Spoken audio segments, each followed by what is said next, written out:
सत्य असेल तेच दिसेल. अयोध्येतील राम मंदिरातील चोरी प्रकरणाच्या विरोधात शिवसेना उद्धव बाळासाहेब ठाकरे पक्षाचे प्रमुख उद्धव ठाकरे यांनी दादरमध्ये राम मंदिरात रामरक्षा पठण करत अनोखं आंदोलन केलं. रामरक्षा पठण केल्यानंतर उद्धव ठाकरे यांनी शिवसैनिकांना संबोधित केले. यावेळी राम मंदिर परिसरात शेकडो शिवसैनिकांनी गर्दी केलेली होती. यावेळी उद्धव ठाकरे यांनी भाजपवर निशाणा साधला. तसेच आता हिंदू माफ करणार नाही असं देखील उद्धव ठाकरे आपल्या भाषणात म्हणाले.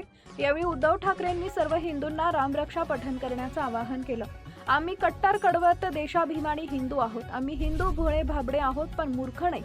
आपल्या हिंदुत्वाचा गैरफायदा घेऊन जर कोणी मंदिर लुटत असेल तर आता हिंदू माफ करणार नाही.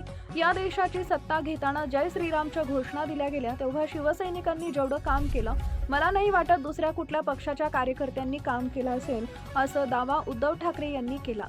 शिलापूजन, रथयात्रा, कारसेवा केली. अनेक कारसेवकांनी रक्त सांडलं, अनेकांचे जीव गेले. त्यानंतर जे घडलं ते मुंबई शहरानं जे भोगलं असं क्वचित कुठल्या शहरानं भोगलं असेल. बॉम्बस्फोट झाले, दंगली झाल्या, तेव्हा फक्त एकच हिंदू माणूस हिंदूंच्यासाठी उभा राहिला, ते म्हणजे हिंदू हृदय सम्राट शिवसेना प्रमुख बाळासाहेब ठाकरे, असं उद्धव ठाकरे म्हणाले. आता नको ती लोक सत्ता भोगत आहेत. हिंदू आजही भरडला जातोय. 12 वर्ष होऊन गेली. आपण ज्यांच्यासाठी मेहनत केली होती ते पंतप्रधानपदी बसल्यानंतर कट्टर कडवट हिंदुत्ववादी शिवसेनेला संपवण्याचा जणू काही अफजल खानी विडा त्यांनी उचलला. का उचलला? कारण शिवसैनिकांचा गैरफायदा त्यांना घ्यायचा होता. कारण एकच शिवसेना अशी आहे की जी समोर उभी राहून प्रश्न विचारू शकते, असा दावा त्यांनी केला. हिंदूंना लुटणारं सरकार तिथं बसलं आहे, हे आपलं दुर्भाग्य आहे, असे आरोप अनेक जण करतायत.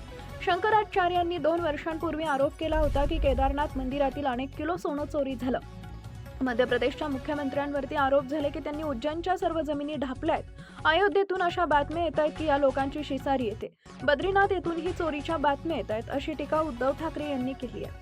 अयोध्येत एक IAS अधिकारी जे पूर्वी गृहसचिव होते त्यांनी आईचे दागिने वितळले आणि जवळपास 1 किलोचा रामचरित मानस मंदिरात दिले होते. आपण शिवसेनेकडे तिकडे फुल नाही तर फुलाची पाकळी म्हणून देणगी दिली होती.